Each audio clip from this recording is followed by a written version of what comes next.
नमस्कार मित्रांनो, welcome back to Akash goat farm. तर मित्रांनो, तुम्ही बघू शकता ही जे एक फिमेल आहे, ही समजा काही दिवसापूर्वी त्याचा मिसकॅरेज झालेला आहे, गर्भपात झालेला आहे मित्रांनो, ती गाभडलेली आहे. तर तुम्ही बघू शकता तुमच्या समोरच त्याची कंडिशन वगैरे तुम्ही बघू शकता. आता त्याचं म्हणजे मिसकॅरेज झाल्यानंतर त्याची जी जार होती ना, ती जार वेळेवर पडलेली नव्हती. तर त्या जारीला मी समजा काढून घेतलेला आहे. तर त्या काल परवा त्याची जार वगैरे काढून मी घेतलेली होती, पण ती इतकी जास्त डॅमेज झालेली आहे ना मित्रांनो, की ती अक्षरशः ती इतकी वाळलेली आहे आणि वाळल्यानंतर ती चारा पाणी सुद्धा त्यानं कमी केलेलं आहे. तर मित्रांनो, तुम्ही बघू शकता त्याचं जास्त करून कॅरेट, प्लास्टिक, दोरी वगैरे खाण्यावर जास्त दौड आहे मित्रांनो. बाकी इतर पाठी वगैरे किंवा इतर फिमेल्स वगैरे, किड्स वगैरे फीड वगैरे खात आहे. पण ती काय करते, ती जाऊन नुसता कॅरेटला चाटत आहे आणि दोरी वगैरे चावत आहे. तर मित्रांनो, जार मध्ये अटकल्यानंतर आपण जार वगैरे तर काढून घेतलेली आहे, पण त्याच्या शरीरामध्ये खूप जास्त विकनेस आलेली आहे. विकनेसचं कारण शरीरामधला कॅल्शियम वगैरे कमी झालेला आहे आणि विटॅमिनची पण कमतरता झालेली आहे. मित्रांनो, आता ह्या पाठीवर आपण ट्रीटमेंट करणार आहे. तर ट्रीटमेंट आपण करताना सुद्धा आपण दाखवणार आहे, आपण कोणत्या प्रकारचा ट्रीटमेंट करतो. मित्रांनो, डॉक्टर वेळेवर अवेलेबल राहत नाही आणि टाइमावर मग समजा जेव्हा गरज पडली तर दररोज ट्रीटमेंटसाठी आपल्याला डॉक्टर आपल्या फार्मवर येत नाही ना, तर आपण याला कोणत्या प्रकारची अशी ट्रीटमेंट देणार आहे जेणे की त्याला आपल्याला रिझल्ट सुद्धा भेटायला पाहिजे आणि ट्रीटमेंट आपण स्वतः पण त्याच्यावर करू शकतो. तर शेळी पालक भावांना मी ते प्रत्यक्ष करून दाखवणार आहे. काही असं हार्ड ट्रीटमेंट मी दाखवणार नाही, कारण टोटली आपण इंजेक्शन आणि म्हणजे मेडिसिन जे इंजेक्टेड राहतात ते आपण तर यूज करू शकत नाही ना. डॉक्टर सारखं तर आपण त्याच्यावर करू शकत नाही ना. तर मी काही ओरल वाटे जे सिरप्स आहे, काही औषधी आहे जे याच्यावर याला गरजेचे आहे त्याच्या शरीराला, आणि मी त्याचा रिझल्ट वगैरे पण तुम्हाला दाखवेल. मी कोणतं औषध कोणत्या किती प्रमाणात आणि किती दिवसापर्यंत मी वापरणार आहे हे सुद्धा मी तुम्हाला दाखवेल. तर मित्रांनो, तुम्ही कंडिशन बघू शकता आणि मी औषध देताना तुम्हाला जेव्हा दाखवेल ना, त्याच्यानंतर 15 दिवसानंतर त्याचा रिझल्ट सुद्धा तुम्हाला मी दाखवेल मित्रांनो. मित्रांनो, ट्रीटमेंट करतोय आपण. ट्रीटमेंट मध्ये यूज काय करणार? तर काही तुम्हाला काही असं वेगळं यूज करायचं सांगणार नाही मी. इंजेक्शन वगैरे द्यायचं सुद्धा सांगणार नाही, कारण सगळ्याच पशुपालकाला ते सगळं काही समजा जमत नाही. तर मित्रांनो, याच्या शरीरामध्ये कमतरता आहे, विकनेस आहे. तर याच्यामध्ये कॅल्शियमची आणि विटॅमिनची कमी आहे. ती जार वगैरे पडली नव्हती टायमावर त्याच्यामुळं. आता काही समजा इलाज करून सुद्धा ते बरे होत नाही. तर करायचं काय? तर मित्रांनो, आपल्याकडं कॅल्शियम साठी आहे ऑस्टोवेट.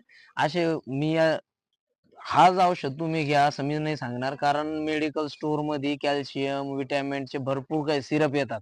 तर त्याच्यामध्ये मित्रांनो, मी आणलेलं आहे. तर माझ्याकडे सध्या फार्मवर अवेलेबल होतं ऑस्टोवेट. तर हे ऑस्टोवेट आता समजा मी त्याला देणार आहे आणि द्यायची पद्धत, आणि हे आहे मित्रांनो लिव्हर टॉनिक प्रोटॉन वेट.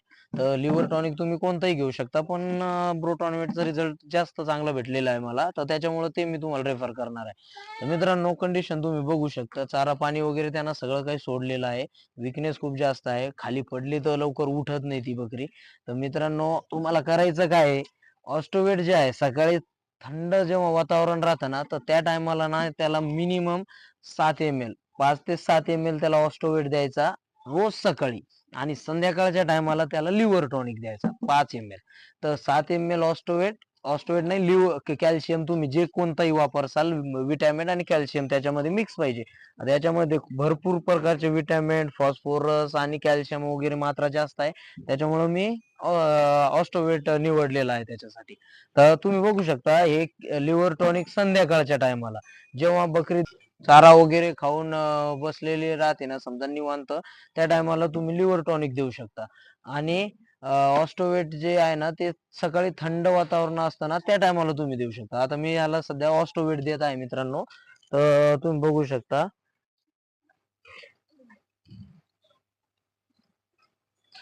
तर याला मी 10 ml ऑस्टोवेट पहिला दिवस आहे, तर पहिला मी 10 ml देत आहे. त्याच्यानंतर 7 ml कंटिन्यू आपल्याला 10 दिवसापर्यंत त्याचं ट्रीटमेंट करायचं आहे मित्रांनो. 1 आणि 2 दिवसामध्ये रिझल्ट भेटत नाही. तुम्ही बघू शकता. नेक्स्ट व्हिडिओ येईन माझा 2 दिवसानंतर. समजा त्याला चारा पाणी ती 2च दिवसात खायला लागेल, हे मी तुम्हाला सांगतोय. आणि त्याचं 15 दिवसानंतर क्वालिटी आणि त्याची कंडिशन मी तुम्हाला नेक्स्ट व्हिडिओमध्ये दाखवणार आहे. तर हे आपली जे तुम्ही स्वतः करू शकता ते ट्रीटमेंट मी तुम्हाला सांगितलेलं आहे. असं तर मी इंजेक्शन वगैरे वेगळं काही यूज करू शकतो त्याच्यावर, पण याचा रिझल्ट मला घ्यायचा आहे, त्याच्यामुळे मी इंजेक्शन वगैरे सध्या काहीच यूज करणार नाही त्याच्यावर. आता यांचा रिझल्ट आपल्याला कसा भेटतो हे तुम्हाला मी 2 दिवसाच्या कालावधीमध्ये समजेल. मित्रांनो, 2 दिवसाच्या ट्रीटमेंट नंतर तुम्ही बघू शकता कंडिशन कशा पद्धतीने चेंज झालेली आहे. काहीच चारा न खाणारी बकरी आज बघू शकता तुम्ही. हे मेथी घास आहे आणि मेथी घासला ते कशा पद्धतीने खात आहे मित्रांनो. तर हाच आपल्या ट्रीटमेंटचा रिझल्ट.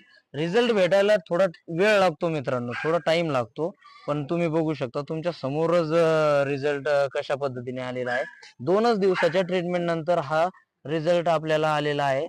अजून तर आपल्याला त्याच्यावर मिनिमम 10 दिवसाचं ट्रीटमेंट करायचं आहे. तर त्याच्यानंतर त्याची क्वालिटी आणि त्याची कंडिशन तुम्हाला मी दाखवणार आहे. मित्रांनो, तुम्ही बघू शकता. फक्त चारा न सोडल्यानंतर तर ते आता समजा अर्ध 50% ती रिकव्हर झालेली आहे मित्रांनो. तर तुम्ही बघू शकता कशा पद्धतीने ती चारा वगैरे खात आहे. तर आपला हा ट्रीटमेंट तर अजून 10 दिवसापर्यंत चालूच राहणार आहे. तर भेटूया मित्रांनो आपण समजा टोटल क्वालिटीवर आल्यावर तुम्हाला या अजून एक व्हिडिओ ह्याच बकरी तुम्ही बघू शकता पार्ट आहे. याच्यावरच मी तुम्हाला अजून नेक्स्ट व्हिडिओ बनवून दाखवेल. तर भेटूया नेक्स्ट व्हिडिओमध्ये. धन्यवाद मित्रांनो. ट्रीटमेंट अजून 10 दिवसापर्यंत 10 ते 12 दिवसापर्यंत कंपल्सरी मी ते ठेवणार आहे. तर मित्रांनो बघू शकता चारा वगैरे ती व्यवस्थितपणे खात आहे. भेटूया नेक्स्ट व्हिडिओमध्ये. धन्यवाद मित्रांनो.